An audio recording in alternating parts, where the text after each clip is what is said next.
আসসালামু আলাইকুম। Movie explain চ্যানেলে আপনাদের সবাইকে স্বাগত। আজকের মুভির গল্প এমন এক মেয়েকে নিয়ে যে কিনা ঘপাঘপ.com ওইসব টাইপের ভিডিও বানিয়ে মজা করত, কিন্তু এই বিষয়ে তার বয়ফ্রেন্ড কিছুই জানতো না। কিন্তু তখন কি হয় যখন তার বয়ফ্রেন্ড মেয়েটির এই ঘটনা সম্পর্কে জানতে পারে, সেটি আমরা আজকের এক্সপ্লেশনে দেখতে চলেছি। এই মুভিটির নাম ক্রাশ কিং কার্লি। তো চলুন আর দেরি না করে মুভির গল্প শুরু করা যাক। মুভির শুরুতে আমরা মুভির মেন ক্যারেক্টার অ্যালিকে লাইভে তার শরীরে আগুন প্রদর্শন করতে দেখি। অ্যালি ঘপাঘপ.com অনেক পপুলার একটা কল গার্ল ছিল। তাকে চাই এমন মানুষের অভাব ছিল না। প্রতিদিন মাত্র 2 ঘন্টার লাইভ ভিডিও করে অ্যালি এত টাকা ইনকাম করে নেয় যেটা সাধারণ মানুষ সারা বছরও ইনকাম করতে পারে না। অ্যালি তার বন্ধু পিটার এবং তার গার্লফ্রেন্ড লোলোর সাথে ভাড়া বাড়িতে থাকতো। পিটার অ্যালির সাথে সবসময় এটা ডিসকাস করতো যে রাতে শুধু 2 ঘন্টা কোমর দুলিয়ে অ্যালি কত টাকা ইনকাম করে নেয়। তখনই অ্যালি বলে, আমি এই কাজটা খুব মজা করে করি, কারণ ক্যামেরার এই পারে আমি আমার কোমর নাচাতে থাকি আর ওই পারে আমাকে দেখে অনেক মানুষের ইচ্ছা জাগে হাত গাড়ি চালানোর। এরপর অ্যালি তাদেরকে তার একদিনের ইনকাম বলে, যেটা শুনে তারা অবাক হয়ে যায়।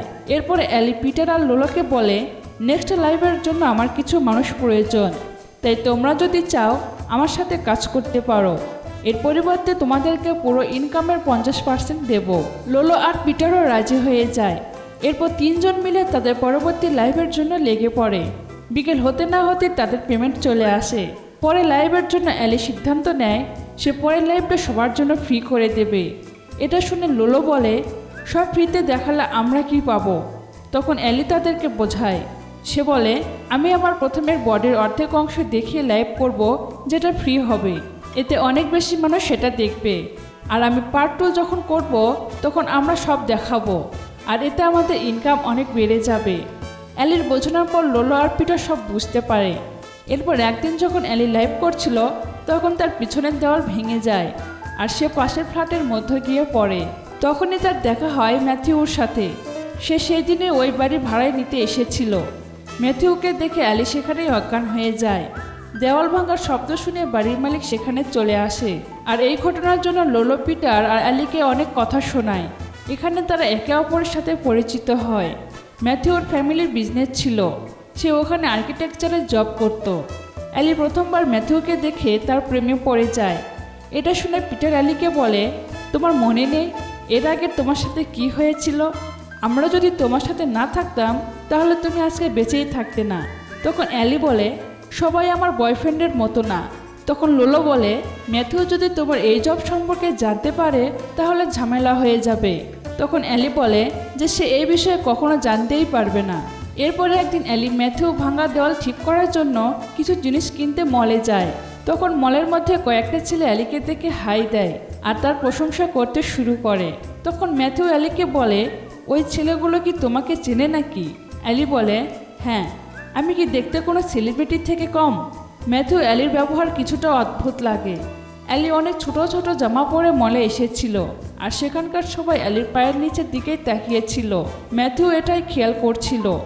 এরপর সে অ্যালিকে চেয়ারে বসায় আর তাকে বলে, এত ছোট জামা পরে কেউ মলে আসে? তোমার এখানে এভাবে আসা ঠিক হয়নি।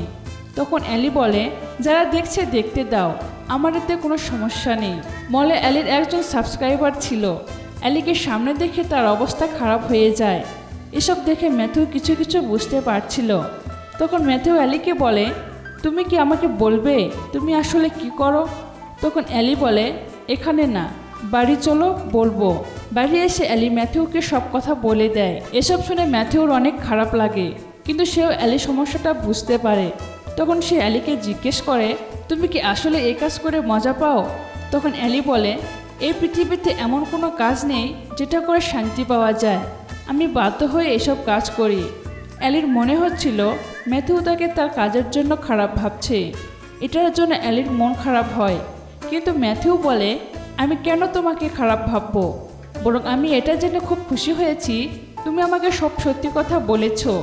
কিন্তু তখন কথাটা নিয়ে তাদের মধ্যে কথা কাটাকাটি হয়ে যায় আর অ্যালি ম্যাথিউর সাথে কথা বলা বন্ধ করে দেয়। এরপর আমরা দেখি ম্যাথিউ যখন তার বন্ধু সাংকে অ্যালির ব্যাপারে বলে তখন তার বন্ধু ম্যাথিউর উপরে হাসতে শুরু করে। সে ম্যাথিউকে বলে, তুমি অ্যালির ব্যাপারে জানতে না? ছোট থেকে বড় এই শহরে সবাই অ্যালিকে চিনে, আর তুমি চিনতে না? এটা শুনে ম্যাথুর খারাপ লাগে, আর সে বাড়ি এসে অ্যালির সাইটে ঢুকে 1 বছরের মেম্বারশিপ কিনে নেয়। এরপর সে অ্যালির লাইফ দেখতে শুরু করে আর কিছুদিন এনজয় করে। এরপর সে নিজেও এমন লাইফ করার চেষ্টা করে, কিন্তু অল্পতে সে বুঝে যায় এটা তার কাজ না। এরপর সে অ্যালির কাছে আসে আর তাকে সরি বলে। ম্যাথিউ বলে সে আসলে ভেবেছিল এই কাজটা অনেক সোজা, কিন্তু না, এভাবে লাইফ করা এতটাও সোজা না। অ্যালিও যেহেতু ম্যাথিউকে পছন্দ করত, তাই সে বেশিক্ষণ ম্যাথিউর উপর রাগ করে থাকতে পারে না। এরপর তারা তাদের ঘরের ভাঙা দেওয়াল ঠিক করতে চলে আসে। কাজ করতে করতে ম্যাথিউ অ্যালিকে বলে এসবের শুরু কিভাবে হয়েছিল।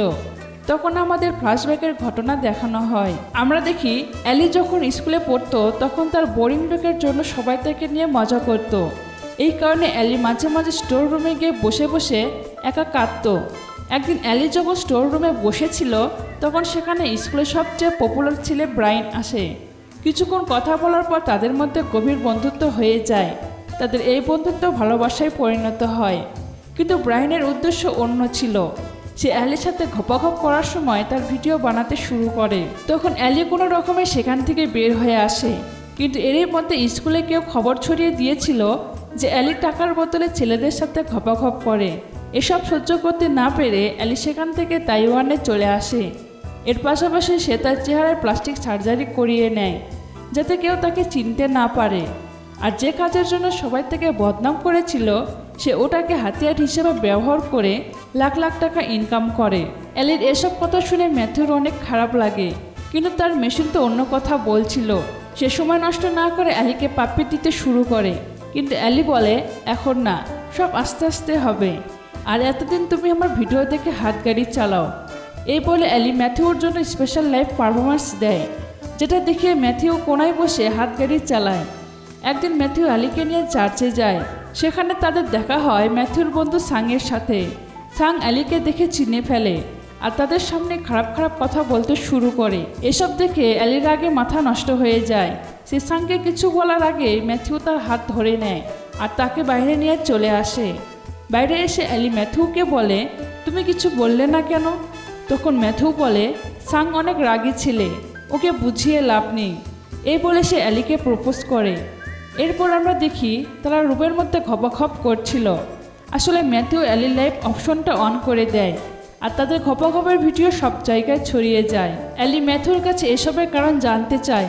তখন ম্যাথিউ বলে এসব আমি আমার বোনের জন্য করেছি। আমার বোনের হাজব্যান্ড সবসময় তোমার লাইফ দেখতো আর হাত গাড়ি চালানোতেই ব্যস্ত থাকতো। সে তো সব ইনকাম তোমার পেছনে নষ্ট করে দিত। তোমার মেম্বারশিপ কিনে কিনে সে তার সব টাকা শেষ করে দেয়। অ্যালি বলে তোমার বোনের হাজব্যান্ডের সাথে আমার সম্পর্ক কিসের? তুমি আমার লাইফটা কেন বরবাদ করলে? এই ঘটনার পর অ্যালি তার মন ঠিক করতে কিছুদিনের জন্য তার নানির ওখানে চলে যায়। ম্যাথিউ জানতো সে যা করেছে তা কতটা অন্যায় করেছে। আসলে ম্যাথিউ তার বোনের সংসার ধ্বংস হওয়ার কারণ হিসেবে অ্যালিকেই মনে করত, কারণ তার বোনের হাজব্যান্ড পুতুলের উপর অ্যালির ছবি লাগিয়ে তার সাথে ঘপাঘপ করত। এমনও হয়ে গেছিল যে সে টাকার অভাবে বাড়ি ছেড়ে চলে যায়। তাই ম্যাথিউর বোন সিদ্ধান্ত নেয় অ্যালিকে শিক্ষা দেওয়ার। ম্যাথিউকে অ্যালির বাড়ির ঠিকানা তার বোনই দিয়েছিল, কিন্তু অ্যালির সাথে থাকার পর ম্যাথিউ বুঝতে পারে তার বোনের সংসার ধ্বংস হওয়ার পিছনে অ্যালির কোনো হাতই নেই। আসলে সে অ্যালির জন্য ফিল করতে শুরু করেছিল। একথা যখন ম্যাথিউর বোন জানতে পারে তখন সে অ্যালির ওপর আরও রেগে যায়। কিন্তু এবার ম্যাথিউ তার বোনকে বোঝায় যা হয়েছে তাতে অ্যালির কোনো হাত নেই। এরপর সে অ্যালির বাড়ি যায়, কিন্তু কেউ তাকে অ্যালির সাথে দেখা করতে দেয় না। এর 2 বছর পর অ্যালি আবারও তার সেই আইডিটা ওপেন করে, যেখানে সে ম্যাথিউর শরীর লেখা অনেকগুলো মেসেজ পায়, যেটা দেখে অ্যালি কান্না করে দেয়, কারণ সে ম্যাথিউকে মন থেকে ভালোবাসত। পরের দিন অ্যালি ম্যাথিউর সাথে তার বাড়িতে দেখা করতে যায়, যেটা ম্যাথিউ অ্যালির জন্যই বানিয়েছিল। এরপর তারা দুইজন বাড়ির প্রতিটা ঘরে গিয়ে জমিয়ে ঘপাঘপ করে। আর এই মুভিটি এখানেই শেষ হয়ে যায়। ভিডিওটি ভালো লাগলে অবশ্যই লাইক, কমেন্ট, শেয়ার করবেন। আর আপনি যদি চ্যানেলে নতুন হয়ে থাকেন অবশ্যই সাবস্ক্রাইব করবেন। অলরেডি যারা সাবস্ক্রাইব করেছেন অসংখ্য ধন্যবাদ। আসসালামু আলাইকুম।